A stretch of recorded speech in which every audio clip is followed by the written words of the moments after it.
तो इस कहानी की शुरुआत 1991 से होती है। एक कॉइन फैक्ट्री और उसके सामने बहुत बड़ी कॉइन फील्ड दिखाई जाती है। फैक्ट्री के अंदर बहुत सारे बच्चे इस टाइम पार्टी कर रहे थे, जहां एक लड़की को एक क्लाउन बॉक्स मिलता है जिसके घी घुमाने पर एकदम से क्लाउन बाहर आ गया है। वो अब इसे फेंककर कॉर्न फील्ड के अंदर चली गई और जब उसके पीछे उसका दोस्त आया तो उसे देखकर शौक रह गया कि वो होन से लटपट और इस टाइम होन की उल्टियां भी कर रही थी। देखकर वो फिर से बाहर निकलने का तो पीछे से एक क्लाउन आ गया जिसने एक कुल्हाड़ी उसके पेट के ठीक दरमियान में स्टैब करते हुए से मार दिया और फिर कॉर्न फील्ड के ठीक ऊपर उसे लटका दिया। सीन कट होकर अब हमें लगभग 1 साल बाद का वक्त दिखाया जाता है जब क्विन अपने डैड के साथ इसी टाउन में रहने आई है क्योंकि वो लोग एक नई लाइफ स्टार्ट करना चाहते हैं। क्विन की मॉम की ड्रग ओवरडोज की वजह से डेथ हो गई थी, इसलिए ये लोग वो घर और वो टाउन छोड़ आए जिसमें उनकी यादें थी। ये नया घर उनके लिए अच्छा था पर घर के सामने कॉइन फैक्ट्री थी बहुत बड़ी जो कि जनी हुई थी। ये देखकर क्विन का मूड थोड़ा अजीब सा हो गया। उसे स्कूल जाना था, अपने डैड को बताकर वो चाह ही रही थी। उसके घर रॉन नाम का एक लड़का आया जो कि उनका नेबर था। वो बस इनसे ये कहने आया था कि किसी चीज़ की ज़रूरत हो तो उनको ज़रूर बताए। क्विन के डैड उसे क्विन को स्कूल का रास्ता दिखाने को कहते थे। पता चलता है कि रॉन भी वही पढ़ता था। स्कूल जाते हुए रॉन उसे बताता है कि हमारी पिछले महीने कॉइन की फैक्ट्री जल गई जिससे पूरे टाउन में बहुत नुकसान हुआ क्योंकि यहाँ बहुत बड़ी कॉर्न फील्ड है और लोग कॉर्न से ही पैसा कमाते हैं। इनकी बातों के दौरान इतने में ही यहाँ से एक कार तेज स्पीड में गुजर जाती है। रॉन बताता है कि ये कोल और उनका ग्रुप है, स्कूल और टाउन के बिगड़े हुए बच्चे। अच्छा रहेगा अगर तुम इनसे दूर रहो। क्लास में आने पर पता चलता है कि क्विन कोल थी ही इतिहास में है। आज कोल ने अपने फ्रेंड्स के साथ मिलकर टीचर का मजाक बनाने के लिए उनके फनी पोस्टर्स बनाए थे जो कि वो उस टीचर के दिए सबके असाइनमेंट पर भी पेस्ट कर देते हैं और उनका खूब मजाक बनाते हैं जिस गुस्से में वो सबको सजाते रहते हैं। और क्विन जो पहले ही दिन आई थी उसे भी ये सब भुगतना पड़ता है। क्लास के बाद क्विन इन लोगों से पूछती है आखिर आप लोगों ने टीचर के साथ इस तरह क्यों किया। और कौन बताता है हम किसी भी टीचर का मजाक बनाना नहीं चाहते लेकिन ये टीचर बिला वजह हम स्टूडेंट्स को तंग करते हैं, फिर ये बस हमनबी ने तंग कर दिया। अब क्विन उनसे सवाल करती है कि यहाँ का स्प्रिंग सेलिब्रेशन कब होगा। मैंने इस टाउन के स्प्रिंग सेलिब्रेशन के बारे में बहुत सुना है। कॉल बताता है कि ये सब मेरे डैड ने ही शुरू किया था जो यहाँ के मियान हिंग वसात से कुछ दिन बाद ही स्प्रिंग डे आने वाला है और उस दिन सब लोग क्लाउन का गेटअप करते हैं और कॉर्न से बनी चीजें खाते हैं। गोल की फ्रेंड अब उसे अपनी यूट्यूब वीडियो दिखाती है जो फेक वीडियो उन्होंने स्प्रिंग डे पर रिकॉर्ड की थी जिसमें इनका एक दोस्त बहुत बुरी तरह से डर रहा था जो कि एक क्लाउन उसके पीछे पड़ा हुआ था और फिर वो क्लाउन उसे पकड़कर आखिर मार ही देता है। इस वीडियो से उनके 65,000 सब्सक्राइबर्स आए थे। कोल की फ्रेंड बताती है कि उस दिन के बाद से हम लोग स्प्रिंग डे पर लोगों के साथ हॉरर प्रैंक करके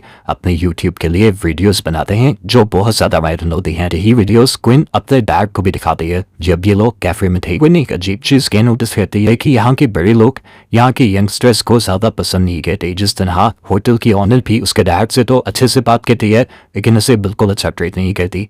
और कुछ देर बाद क्या उसके डैड के पास शेरिफ भी आ जाते हैं जो क्विन के डैड को ये वार्निंग देते हैं कि इन्हें एक कोल और उसके ग्रुप के साथ ना रहने दें क्योंकि वो बहुत बिफले हुए हैं। अभी क्विन को तो उन्हीं के साथ जाना था पार्टी कहने के लिए तो क्विन अपने डैड के साथ झूठ बोल देती है कि वो अपने सुबह वाले नेबर रॉन के साथ जा रही है। पार्टी कहने के लिए ये लोग कॉइन फैक्ट्री में ही आए थे जहाँ पर क्विन इन सबको बताती है कि शेरिफ मेरे डैड को बता रही थी कि तुम लोगों ने फैक्ट्री जलाई है। और कोल कहता है ऐसा कुछ नहीं, हम लोग यहाँ पर पार्टी करने के लिए आते जाते हैं इसीलिए लोगों को ऐसा लगता है। अब यहाँ इनके ग्रुप में से एक लड़का वॉशरूम कहने के लिए चला जाता है। जब वो वापिस आया तो वो बुरी तरह जख्मी था, उसे गोली लगी थी और पूरा जिस्म खून में सना हुआ था। देखकर क्विन घबरा के इससे पहले तो यहाँ से भाग जाती कोल का ही दूसरा दोस्त उसको मारने के लिए आगे बढ़ता है। बुरी तरह डर जाते हैं लेकिन अगली सेकंड ये लोग उसे बता देते हैं कि ये सब तो वो प्रैंक कर रहे थे और उसकी वीडियो भी बना रहे थे। ये मजाक काफी सीरियस हो गया था इसलिए कॉल ने क्विन से माफी भी मांगी लेकिन क्विन ने मूड लाइट रखने के लिए कहा कोई बात नहीं। उनकी बातें बढ़ती रही और क्विन ने कोल से अपनी मॉम की डेथ की बात भी शेयर कर दी। कोल भी ये सुनकर काफ़ी ज़्यादा अपसेट हुआ क्योंकि उसकी बहन की मौत भी इसी तरह ड्रग ओवरडोज की वजह से हुई थी। अब क्विन के वापस घर आने पर उसके डैड उससे बहुत ज़्यादा गुस्सा थी क्योंकि वो कोल के साथ घर आई थी। हालांकि उसे कोल के साथ रहने से मना किया गया था और स्कूल में भी मसला बना था, वो भी क्विन ने अपने डैड से छुपाया था। वह प्रिंसिपल की कॉल से उन्हें पता चल गया। उनकी बहुत बड़ी डांट के बाद वो ऊपर जाकर रोने लग जाती है और तभी कोल का फ्रेंड उसे उसके प्रैंक वाली वीडियो सेंड करता है जिसमें वो अजीब चीज़ नोटिस करती है कि जब फ्रैंक टाइनिगन भी वो लड़का क्लाउन बन रहा था तब उसके पीछे एक असल क्लाउन भी था। उसने ये बात कोल के दोस्त को बताई जो भी उसे देखकर अभी कंफ्यूज ही था कि तभी उसके घर पर और बेल बजी। चांद देखने पर तो उसे कोई नहीं मिला पर उसे एक गिफ्ट बॉक्स दिखा जिसे खोलने पर उसमें से एकदम से क्लाउन निकल आया और अगली बार यहाँ असल क्लाउन भी आ गया जिसे नोटिस करने से पहले ही क्लाउन ने पीछे से आकर उसकी गर्दन में नीचे से ऊपर की तरफ चाकू स्टैब करते हुए उसे मार डाला। सुबह अब हमें कोल को दिखाया जाता है जो अपने मेरे डैड से स्कूल की वजह से डांट खा रहा था। तो कोल ने कहा वो टीचर भी हमारे साथ अच्छे तो नहीं थे, तो मीर ने अपने ही बेटे को समझाया कि उस टीचर के भाई की टैगॉन फैक्ट्री के जलने की वजह से हुई है। उनका अपसेट बिहेव करना कोई बड़ी बात नहीं है लेकिन गलती तुम लोगों की है। ये सुनकर कोल गुस्से से वहां से चला जाता है। आज स्प्रिंग डे सेलिब्रेशन भी था, सभी लोग बहुत ज्यादा तैयार होकर आए थे और क्विन भी बहुत ज़्यादा एक्साइटेड थी। वो हर चीज़ की वीडियो बनाना चाहती थी, इसीलिए कोल उसे अपने कंधों भी उठा लेता है और कोल के बाकी दोस्त दूसरे वीडियोस बनाने के लिए चले जाते हैं। सेलिब्रेशन डे पर एक रैली निकाली जा रही थी जिसमें बहुत बड़ा सा क्लाउन था और उसके हाथ में एक कॉइन थी। एक छोटा सा कॉर्न फैक्ट्री का मॉडल था और कॉर्न फील्ड्स भी उन्होंने इस सारे मॉडल में दिखाई हुई थी। एक टाउन बना लड़का जो यहाँ तरतब दिखा रहा था उसके हाथ से गलती से बॉम्ब कॉर्न फील्ड के अंदर क्यों जाता है, वहां पर आग लग जाती है, हर चीज टूटने लग जाती है और वो बड़ा सा क्लाउन भी टूट कर गिर जाता है। यहाँ पे अफरा-तफरी और भगदड़ मच जाती है जिसकी वजह से मेयर को काफी गुस्सा आ जाता है। हालांकि इस सब में कोल और उसके दोस्तों का कोई कसूर नहीं था लेकिन फिर भी पुलिस वालों ने इन लोगों को ये पकड़कर जेल में डाल दिया क्योंकि उन्हें लग रहा था ये इन बच्चों की शरारत है। विन इस शहर में आने के अगले ही दिन जेल में चली गई। इस टाइम उसके डैड उसकी बेल करवाने के लिए आए और उसके जेल जाने की वजह से उसके डैड भी बहुत ज्यादा गुस्सा थे। वो उसके एक्सप्लेनेशन भी नहीं सुनते और उसी को कसूरवार ठहराते हैं। उनके डैड उसके लिए एक कार भी लेकर आए थे लेकिन आज उसके जेल जाने की वजह से वो उसे कहते हैं कि कार भी मैं तुम्हें अब कुछ टाइम बाद दूंगा। यहाँ दूसरी तरफ कोल के एक दूसरे ग्रुप मेंबर को हम घर पे देखते हैं। वो वर्कआउट कर रहा था तभी उसके पीछे त्याम ना किया तो उसके वेट के नीचे ब्लेड लगा देता है उसी की आंखों के सामने। वो कभी भी थे इस वेट को लिफ्ट कर सकता था। जब वो उसे स्टैंड पे रखने लगा तो क्लाउन ने उसके हाथों को रोक दिया और पूरे जोर से ब्लेड उस पर गिर गया जिसकी वजह से उसका जिस्म कटकर वही उसकी मौत हो गई। फिर रात में दोबारा हमें क्विन को दिखाया जाता है जिसे कोल का मैसेज आया था। कोल उसे नीचे लेने आया हुआ था। क्विन अपने डैड से डर भी रही थी पर कोल उसे कहता है डरो मत, मैं सुबह होने तक तुम्हें वापस ले आऊंगा। आगे समझकर वो कोल के साथ पार्टी करने के लिए चली जाती है। रास्ते में इन्हें क्विन का नेबर रॉन भी मिलता है जो शिकार करके कहीं जा रहा था। कोल भी उसे अपनी पार्टी पे इनवाइट करता है तो वो कहता है कि मैं डिनर के बाद आऊंगा। पार्टी में पहुंचते पर क्विन को काफी मजा आ रहा था। यहाँ पर तकरीबन शहर के सभी बच्चे थे लेकिन इन्हीं के ग्रुप के 2 मेंबर्स नहीं थे। ये लोग उनकी कमी फील भी कर रहे थे लेकिन फिर उन्हें लगता है कि शायद वो किसी काम में बिजी होंगे जिसने भी इतनी तकलीफ नहीं की कि उनको कॉल करके पता ही कर लें वो जिंदा भी है या मर गए। इसी पार्टी में क्विन और कोल के ग्रुप की लड़कियां जब बातें कर रही थी तो अचानक खून से सनी जख्मी लड़की फील्ड से बाहर निकलकर नीचे गिर पड़ती है। यानी वो मर गई थी और फिर फौरन ही उनके दोस्त का सर फील्ड से उनके पास कोई गिरा था जिसको एक्सरसाइज करते हुए क्लाउन ने मारा था। एक बार को ये लोग सीरियस नहीं होते जो भी नहीं लगा कि वो लड़की प्रैंक कर रही है और ये सर भी नकली है। लेकिन जब क्विन में करीब जाकर लड़की की सांस से चेक की तो पता चला कि वो सच में मर गई है और जिस लड़की ने अब वो सर भी उठाया हुआ था वो पैनिक होकर उस सर को गिरा देती है और यहाँ पर अफरा तफरी का एक माहौल बन जाता है और फिर फील्ड्स में से एक क्लाउन बाहर आता है। ये लोग समझ गए थे कि यही क्लाउन सबको मार रहा है। उसके हाथ में एक बो और एरो था जिससे वो एक लड़की के सर पर वार करते हुए उसे भी मार देता है और अफरा तफरी मचाते हुए सभी लोग यहाँ से भागने लग जाते हैं। जिस घर के अंदर पार्टी हो रही थी उस घर को अंदर से सभी बच्चों ने लॉक कर दिया ताकि ये क्लाउन उन तक ना पहुंच पाए। अब बाहर रह गए क्वीन और उसके साथ थी। ये क्लाउन उनके पीछे पड़ा हुआ था और तभी इनकी किस्मत अच्छी थी कि यहाँ पर रॉन आ गया अपनी शॉर्ट गन लिए और वो इस शॉर्ट गन से क्लाउन को शूट करते हुए मार देता है। उसकी मन्नतें इंतज़ार में सांस आई, लेकिन मुसीबत अभी ख़त्म कहाँ हुई थी। इसके मरते ही 8 से 10 और भी ज़्यादा क्लाउन उसी फील्ड से निकल कर आने लगी। इनको देखकर ये सब लोग पैनिक हो गए, लेकिन तभी रॉन ने यहाँ पर एक और क्लाउन के हाथ पे शूट करते हुए उसका हाथ ही जिस्म से अलग कर दिया और फिर ये सारे लोग यहाँ से भाग कर एक स्टोर रूम में चाल घुसे और इन्होंने इस स्टोर रूम को लॉक कर दिया। दूसरी तरफ क्विन के डैड अब क्विन के रूम में आए थे। आज सुबह उन्होंने क्विन को बहुत ज़्यादा डांट दिया था और उन्हें अपनी गलती का एहसास हो रहा था। वो क्विन से माफ़ी मांग रही थी, लेकिन तब उन्हें पता चला कि क्विन तो यहाँ बेड पे है ही नहीं और गुस्से से वो दोबारा आग बगोला हो गए। क्विन को वापस लाने के लिए वो शहर में उसे ढूंढने के लिए चले जाते हैं। यहाँ पर ये बच्चे जिस स्टोर रूम में थी, इन लोगों को थोड़ी सी तसल्ली थी क्योंकि रॉन के पास शॉटगन थी, लेकिन रॉन एक बुरी खबर ये देता है कि उसकी शॉटगन में सिर्फ अब 3 ही गोलियां हैं। डर का माहौल बहुत ज़्यादा बरसाता है और तभी 2 क्लाउन इस स्टोर को ढूंढकर इसे खोल भी देते हैं। इससे पहले कि क्लाउन उनके ऊपर हमला करते रॉन उन दोनों को शूट करते हुए मार देता है। यहाँ कॉल उसे डांटने लगा क्योंकि इन 2 से तो वो लड़ भी सकते थे। फजूल में रॉन ने 2 गोलियां क्यों ज़ाया कर दी। यहाँ इनकी बहस से सब लोगों को पता चल जाता है कि पहले रॉन और कोल की बहुत ज़्यादा दोस्ती थी, लेकिन फिर किसी वजह से उनकी ही दोस्ती दुश्मनी में बदल गई थी।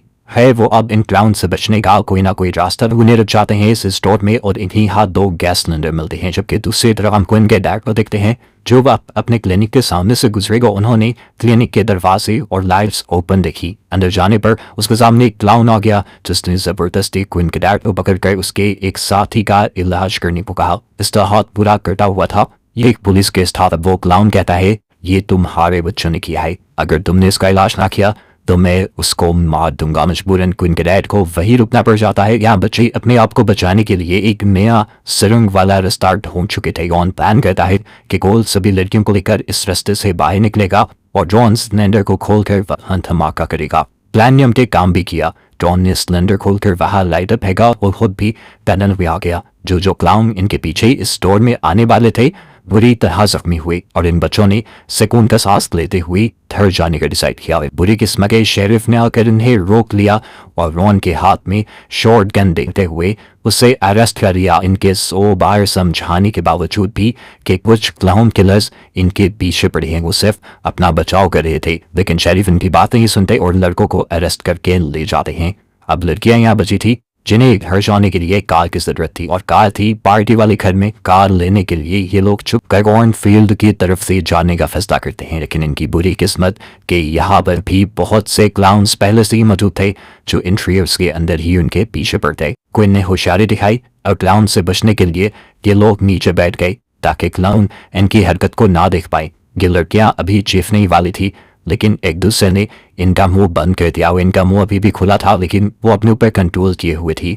वो तभी उनके पीछे क्लाउन ने आकर उसका भी मुंह पकड़ लिया और ये लोग बुरी तरह सहम गई।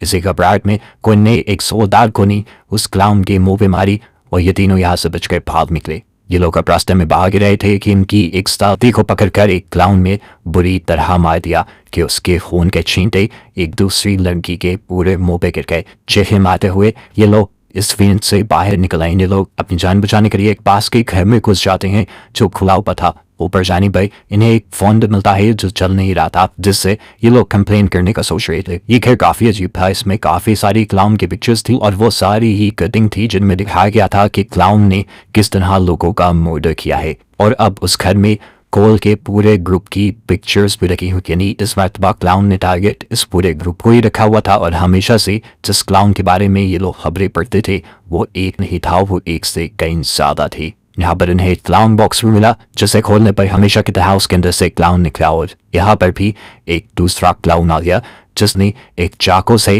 क्विन की हाथी के पेट में स्टैब कर दिया। इससे पहले कि वो क्विन के ऊपर हमला करता, क्विन होशियारी और तेजी दिखाती है। अपनी शादी के पेट से उसका चाकू निकालते हुए क्लाउन के ऊपर हमला कर देती है। उसके पेट में ये चाकू स्टैब लेते हुए वो इसे मार देती है। यहाँ हॉस्पिटल में हमें क्विन के डैड को दिखाया जाता है जो एक क्लाउन का इलाज करने थे। वो यहाँ जानबूझकर क्लाउन को दर्द होने की दवा दे देते हैं और दूसरे खड़े हुए क्लाउन से मदद करने को कहते हैं। वो जब अपने साथी की मदद करने लगता है तो यहाँ पर क्विन के डैड चकमा देते हुए एक सीजर उठाकर उसकी गले में स्टैब कर देते हैं और मरते मरते ही क्लाउन उसे बताता है कि जो हरकत तुमने हमारे साथ की है वही काम तुम्हारी बेटी कॉर्नफील्ड में हमारे लोगों के साथ कर रही है। ये सुनकर क्विन के डैड को समझ आ गई कि क्विन एक बहुत बड़ी मुसीबत में है। क्विन अब बाहर निकली तो उसे एक कार मिल गई। वो इस टाइम में बैठकर भागना चाहती थी लेकिन अब चारों तरफ से बहुत सारे क्लाउन्स उसकी आगे पीछे थे। अब क्विन को इन सारी क्लाउन्स ने पकड़ लिया और जाकर एक स्टोर रूम में बंद कर दिया और यहाँ पर सबसे पहले एक क्लाउन ने अपना मास्क उतारा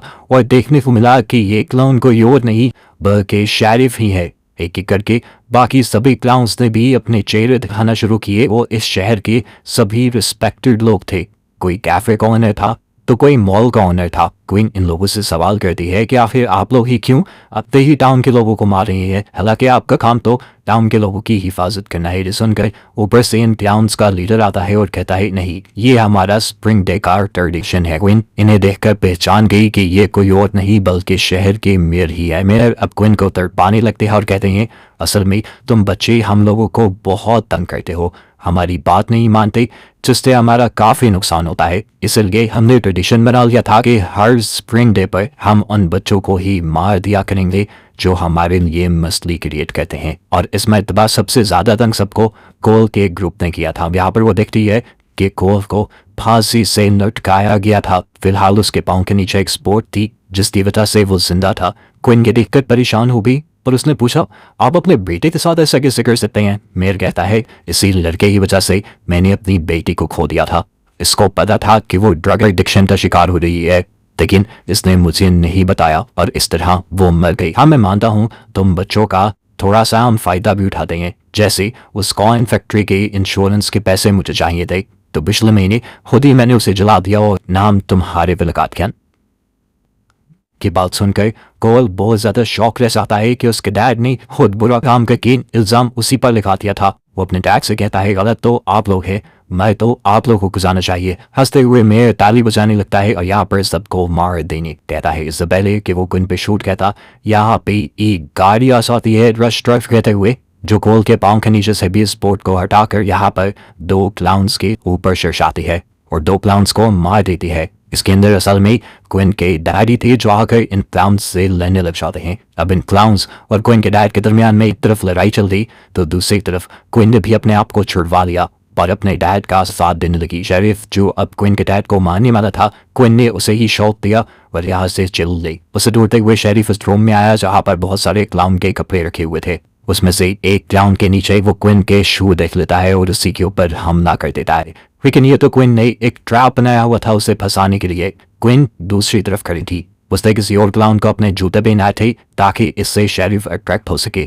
अब शेरिफ जैसे ही उसको अपने पीछे देखता है तो चीख मारता है और मौके का फायदा उठाते हुए क्वीन उसके मुंह में टीजर गन डाल देती है जिससे शॉक की वजह से वो वहीं पर मर जाता है। बाहर हम देखते हैं कि शेरिफ की गाड़ी से रॉन भी यहाँ निकल आया था। अपने शॉटगन से वो कोल की रस्सी को शूट करते हुए उसे नीचे गिरा लेता है और बचा लेता है। अभी तक इन्होंने सभी क्लाउन्स को मार दिया था। विन जल्दी से आकर अपने डैड को गले लगा देती है और ये लोग खून का सांस लेते हैं। बाहर एक कार खड़ी थी जिसमें बैठकर ये लोग जल्दी से यहाँ से जाने का फैसला करते हैं। विन इस टाइम ड्राइविंग सीट पर आ गई थी लेकिन उसे याद आया कि उसे तो कार चलाने ही नहीं आती। तब उसके डैड उसे रिलैक्स कहते हैं और उसे कार चलाना सिखाते हैं। इससे पहले कि ये लोग यहाँ से चले जाते इनके सामने आखिरी क्लाउन यानी वो मेयर आ जाता है जिसके हाथ में चैनसॉ थी। वो उसे मारना चाहता था लेकिन तभी क्वीन ने एक्सीलरेटर पर पाँव रखा और इस तरह मेयर उनकी कार के नीचे आके मारा गया। ये लोग बच गए और शहर की तरफ बढ़ गए। अब सब कुछ नॉर्मल हो चुका था। कहानी के पोस्ट क्रेडिट सीन में हमें 1 साल बाद का वक्त दिखाया जाता है जहाँ पर अब क्वीन के डैड शहर के मेयर बनने वाले हैं और क्वीन अपनी पढ़ाई के लिए दूसरे शहर जाने वाली है। क्वीन को बाय बोलने के लिए रॉन और कोल भी आए थे जो उसे एक टीजर गन देते हैं उसकी हिफाजत के लिए। जिसके बाद क्वीन खुद कार चलाते हुए यहाँ से चली जाती है और रास्ते में उसे अपनी कार से एक क्लाउन बॉक्स मिलता है जिसे वो कार से बाहर फेंक देती है और मूवी इसी के साथ यहीं पर खत्म हो जाती है।